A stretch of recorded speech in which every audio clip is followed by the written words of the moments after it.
Buenos días, ¿cómo está usted? Nomás bien, Federico, es un gusto poder platicar contigo y pues que nos digas cuál es la razón y los motivos por las que señalas que Andrés Manuel López Obrador es un presidente pacifista. Bueno, porque lo conozco, Sí. porque estuve cerca de él en su movimiento pues unos 6 años, puede que más, Sí. del 2005 a finales del 2011, en una época difícil, muy complicada.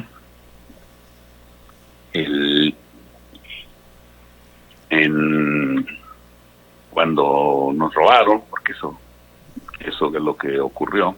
En la elección, ¿te refieres a la elección del 2006 con Felipe La Calderón? elección de 2006 y tomamos pacíficamente todo el Paseo de la Reforma en la Ciudad de México, Sí. las avenidas Juárez y Madero y el Zócalo, y ahí dormimos pues más de un mes, buscando justicia electoral. Y más allá de buscar justicia electoral, lo que Andrés Manuel realmente hizo al organizar aquel enorme plantón fue darle una salida al enojo de la gente. La gente estaba furiosa y había un porcentaje alto de la población, según encuestas, que quería que el movimiento se radicalizara y tomara por la fuerza ya el Palacio de Gobierno, el Palacio Nacional y estas cosas. Sí, que se desbordara, y de hecho... La gente estaba muy molesta, sí. Entonces Andrés encontró que la mejor manera de darle salida a la rabia era esta, y no fue fácil dormir ahí estuvimos mucho tiempo, y todos los días había algún tipo de protesta, pero Andrés siempre las encaminaba por el lado cultural. Fue una pena que no quedara mucha evidencia filmada, digamos, videograbada de aquello, porque hubo actividades culturales realmente importantes todos los días, varias veces al día. Después de eso, con la figura del presidente legítimo, Andrés Manuel estableció un proceso de resistencia largo, desde años, pues para enfrentar un acoso del gobierno, y sin transigir, sin aceptar la legitimidad de Calderón, porque no la tenía, pero al mismo tiempo sin permitir mayores actos, digamos, que se salieron de control en la calle. Pues durante años resistió recorriendo el país, a veces él solo con César Yáñez, de pueblo en pueblo, de plaza en plaza, hablando con más o menos poca gente, pero nunca se intentó nada. Andrés dice muchas veces, ha dicho que en todos estos años de protestas, y desde antes del 5 y del 6, desde que él empezó en Tabasco una travesía que lo llevó a donde está, no ha habido un solo vidrio roto en su movimiento, y es verdad. Federico Arriola, pero previo a esta época, estás hablando de de unos años muy recientes, 2006, pero previo a ello en Tabasco sí hubo un movimiento, recordarás cuando inclusive la revista Proceso documentó y otros periódicos, por ejemplo la resistencia que generó en Tabasco o que le llamaban la quema de los pozos, los incendios, y sí hubo grescas y sí hubo agresiones. Si bien no hubo exceso de violencia, pues sí hubo zafarranchos. A ver, es difícil que en estos movimientos no haya zafarranchos, pero no los provocó el movimiento de López Obrador, y no incendiaron nada. Tomaron unos pozos como protesta, son actos simbólicos. Sí. Le llamaban a quemar los pozos, pero efectivamente, como físicamente no se quemaron, ese es un hecho. No, eran actos simbólicos. alguna vez a los que protestaban con Andrés Manuel les pegaron, les pegó la policía, les pegaron los, pero ellos no le pagaron a nadie, Él ¿no? mismo resultó golpeado. Hay una fotografía icónica de la revista Proceso con la frente sangrando. Sí, pues es difícil evitarlo, pero ellos no pusieron la violencia en aquel momento, no la pusieron cuando recorrieron pues un tramo importante del país, desde Tabasco a la Ciudad de México. Sí.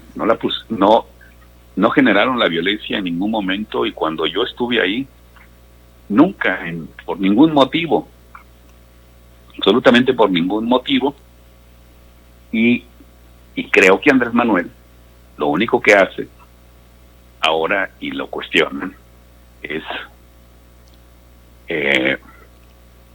exigir lo que él llama un derecho de réplica, es decir, se lo da a sí mismo, pues, y debate con los medios, o debate con cualquiera, o va en contra de cualquiera que le dice algo.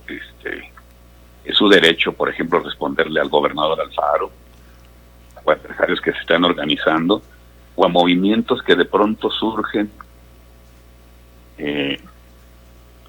con planes para ganarle electoralmente a Morena y cosas así. Bueno, es su derecho replicar y decir. Por ejemplo, él le dijo a Enrique Krause que era conservador. Sí. Krause respondió que el conservador es López autoritario, sí, casi dictatorial, lo respondió en Twitter, y después ayer en una entrevista de radio muy amplia dijo todo lo que quiso decir. Andrés solo lo dijo conservador, ¿no? Bueno, le dijo Lucas Alamán, ¿no? O sea, sí. Sí, que era un conservador. Así es.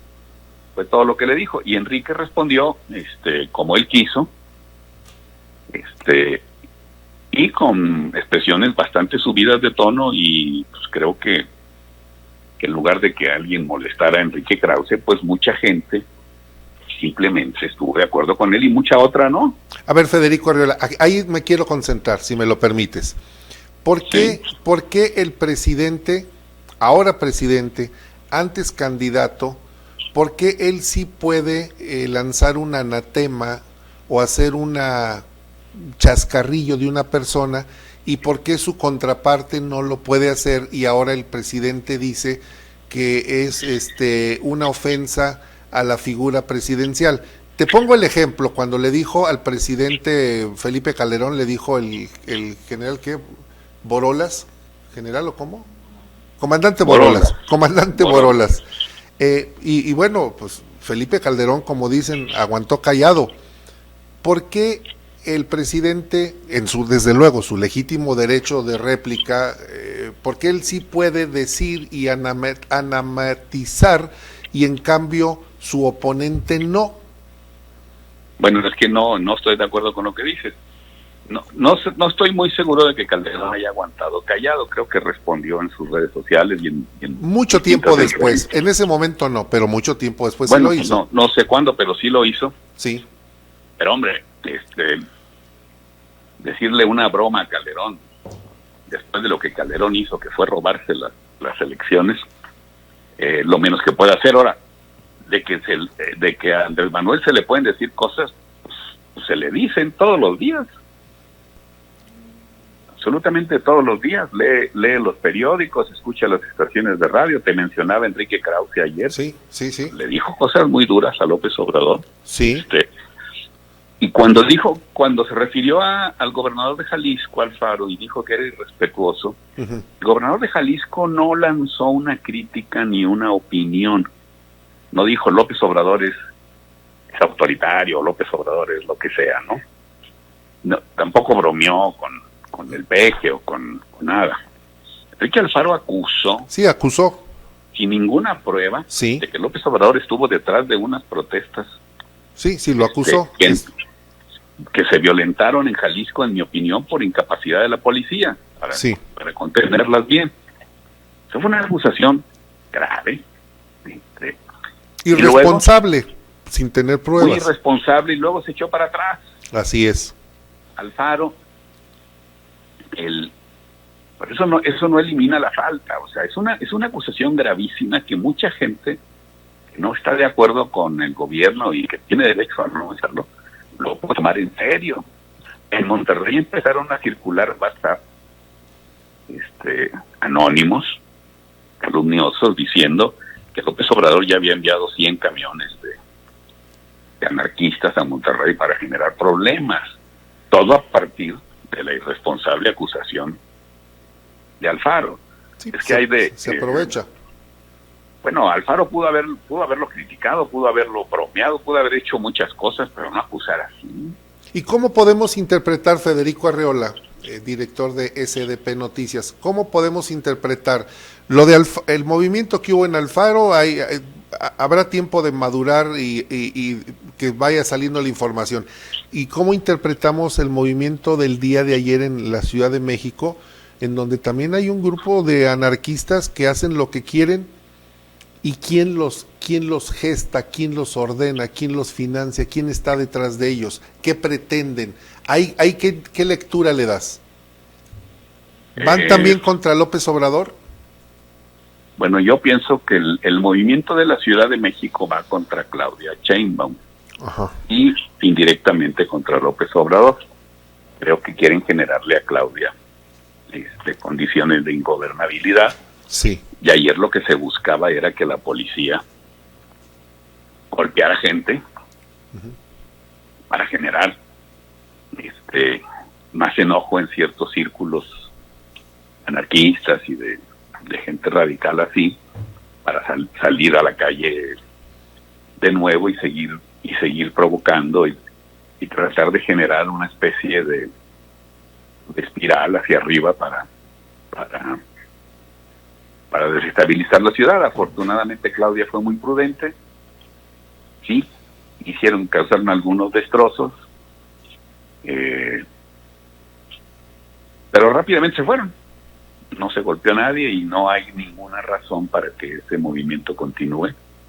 ¿Quién los patrocina? Pues ahí sí, no sé, esa es la pregunta. De los 64,000. Los 64,000 pesos, como decían antes. Sí. ¿Quién los patrocina? Pues yo pienso que en este momento gente con intereses políticos que quiere construir opciones para tomar el poder, ¿no? El próximo año vienen elecciones. De hecho, ya arrancó el proceso electoral del próximo año. Ya está. Y con este movimiento, ¿tú consideras que lo que tratan es de deslustrar el trabajo de Claudia y por ende le pegan también a López Obrador? ¿Y es una manera de irse acercando a la toma del poder en el 2021 a través de otros partidos?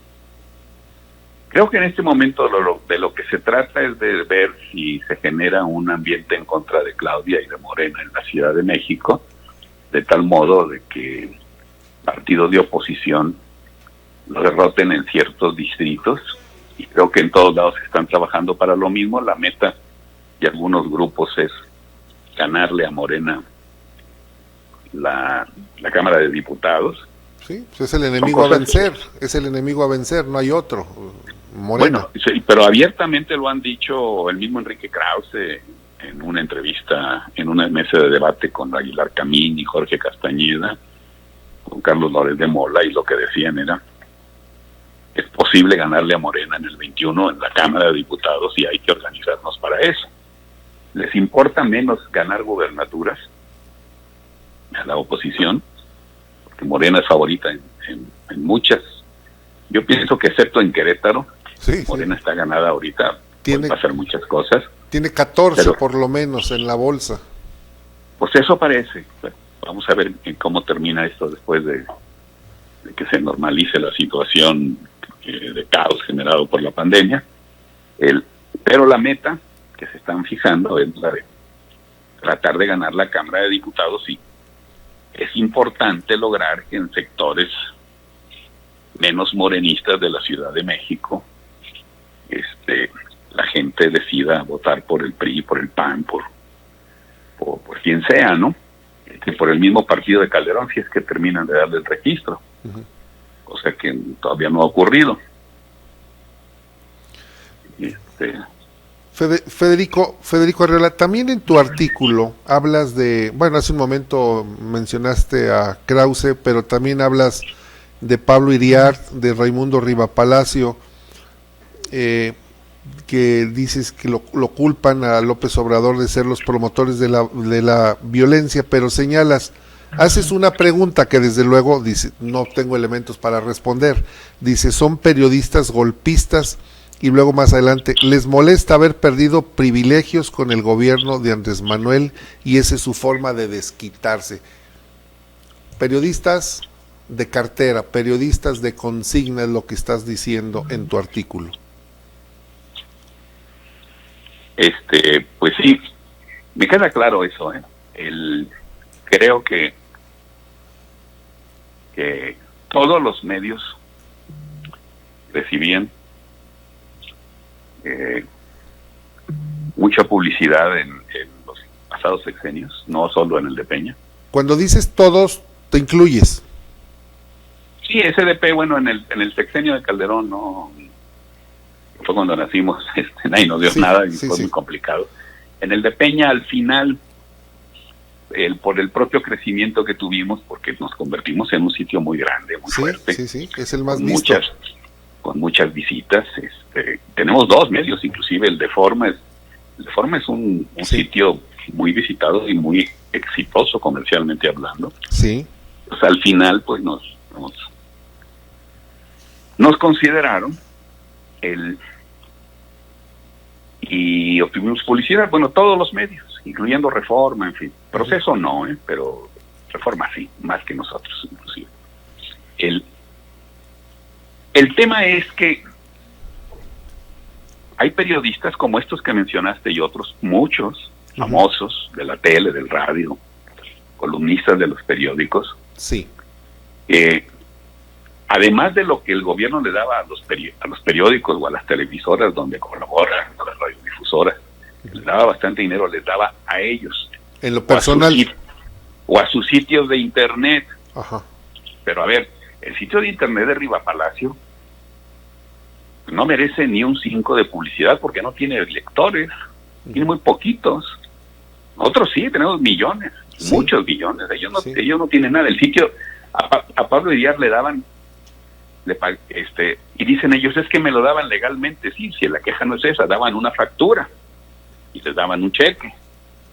Pero pues, ¿qué medio tenía el propio Iriart que colaboraba en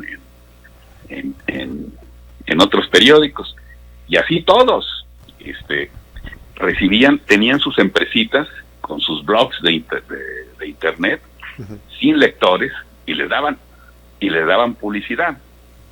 Eso, no tenían tampoco empleados, o no muchos, algunos por ahí para mantener el sitio, no tenían gastos, o no tienen, y recibían mucho dinero. Eso era prácticamente directo a la bolsa del periodista, y además de su salario en el medio grande, en el que sí tenía y merecía publicidad. Evidentemente, fue una pérdida de ingresos para ellos. Todos los medios estamos recibiendo ahora menos publicidad que antes, pero ahí nos defendemos con publicidad comercial y con otras cosas. Todos esos pequeños sitios de los columnistas no tienen publicidad comercial porque ninguna empresa va a gastar en ellos porque no tienen público. Sería tirar el dinero. Claro. Nosotros sí nos defendemos así. Te digo, el de Forma es muy exitoso con empresas comerciales, porque a la gente le gustan los chistes y todo eso que hacen. El SDP tiene una cantidad importante de publicidad comercial porque tiene mucha gente que lo sigue. Sí. Sí nos afecta que el gobierno haya disminuido a la mitad o menos su gasto publicitario, pero lo podemos compensar. Y ahí es donde tú estableces la premisa de que están golpeando porque ya no reciben los beneficios económicos que tenían en el pasado y ahora atacan a López Obrador. No tengo ninguna duda, pero además están partiendo de una premisa equivocada. Mm. No solo es que estén enojados y quieran hacer daño porque perdieron privilegios, piensan que golpeando en algún momento los van a llamar y les van a decir, bueno, ¿cuánto quieres? Ya para que te calmes. Como la vieja práctica. Porque así era. Antes golpeabas a un funcionario y te invitaba a comer. Sí. Lo acusabas de violador y te invitaba al restaurante más caro de México con el vino más caro y la champaña y lo que tú Y quieras. arreglarse. Imagínate nomás, así reaccionaban. Sí. Ahora no te hacen caso. Por lo menos no el presidente, y el presidente no ve con buenos ojos, López Obrador no ve con buenos ojos al funcionario que anda ahí contentando columnistas. Uh-huh. Entonces, lo hacen porque perdieron privilegios por el enojo, pero porque piensan que así los van a recuperar. Y eso no está bien. Decía un viejo ranchero rico de Monterrey, que a él no le preocupaba que su hijo fuera a perder $20,000 a Las Vegas.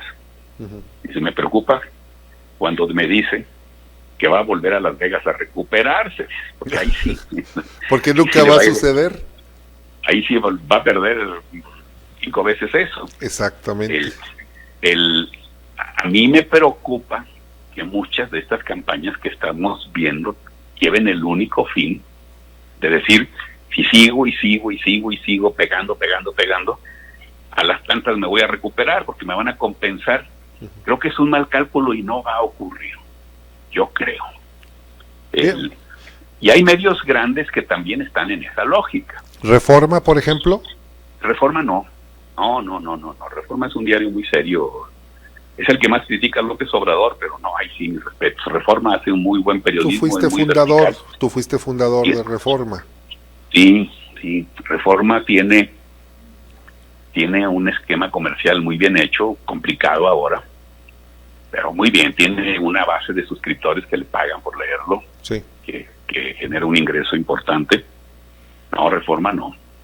¿Quién otro? Pero otro, ¿El Universal, por ejemplo? Que también lo critica. El Universal, por ejemplo, no cubrió, cuando se tuvo que haber cubierto el tema de la Casa Blanca de Angélica Rivera y de Enrique Peña Nieto. Uh-huh. No lo cubrió ni para defender a Peña, ni para atacarlo, ni para nada. Simplemente no se ocupó del tema. Se hizo a un lado. Sí, yo un día le pregunté a un directivo del Universal, de la familia propietaria, ¿por qué no lo han cubierto? Y me respondió, es legítimo lo que hacemos. El Universal no hace lo que piensa, no le conviene a sus intereses. Y me pareció muy buena respuesta. Sí. Entonces, el Universal tan crítico ahora y no tan crítico antes, o por lo menos en el tema más difícil, no se metió. Como yo les dije, si hubieran metido a defender, por lo menos así, al menos informas. Está pasando esto, yo digo que es falso, mínimo, ¿no? Claro, por lo menos, sí. Pues sí, no, y además, pues podría ser interesante. Podría ser interesante decir porque estaba mal, ¿no? Así es. No hacemos lo que no nos conviene, y tienen razón. Bueno, quien. Ahora, finalmente. Ahora no dejan, ahora todos los publican, todo lo que pasa, y como dijo, bueno, pues el propio López Obrador por ahí, y lo que no pasa lo inventan. Ha habido mucha fake news en todos lados, y no por mala fe en el caso de los periódicos, sino porque están lanzados a una crítica y cualquier cosa que pasa la toman y a veces no verifican y vámonos. Y creo que en algunos casos opera también esta lógica de ya me llamarán. Yo conozco directores y no voy a dar nombres aquí, conozco propietarios y directores de medios muy importantes que dicen en todos los sexenios, después de la mitad del sexenio, empiezan a soltar el dinero, porque es cuando ya no pueden. Sí. La gente está totalmente volteada y la crítica está desbordada. Y yo como quiera aguanto hasta la mitad del sexenio. Y entonces es cuando me van a llamar y yo ahí ya exigiré condiciones. Dicen, así ha sido durante mucho tiempo. Y aquí es donde tú dices que el cálculo es erróneo de estos medios, porque no va a suceder, no por lo menos con López Obrador, que tiene otra manera de pensar. Lo voy a decir así, con López Obrador no operan los Carlos de Negri, aquel famoso periodista que... pues, yo creo que López Obrador no va a caer en ese juego, estoy seguro, porque como dice el filósofo griego, si bien no hay amor más puro que el amor comprado, hombre, después de la hora que pagaste, pues ese amor desaparece y se convierte en lo que sea. Entonces, ¿qué caso tiene comprar voluntades? Y después te van a dar verdaderas palizas, ¿no? Pues es como los famosos telefonitos cuando le ponía una moneda, ¿recuerdas que pues se podía hablar durante el tiempo que la monedita valía? Y así sucede en la mayoría de los medios de comunicación. Federico Arriola, quiero agradecerte que nos hayas permitido platicar contigo, es muy agradable, lamentablemente, y tú lo sabes, tenemos también los compromisos en los tiempos y nos gustaría seguir charlando, pero por el momento agradecerte que nos hayas tomado la llamada. Órale, un abrazo. Igualmente, Federico Arriola, un abrazo para ti.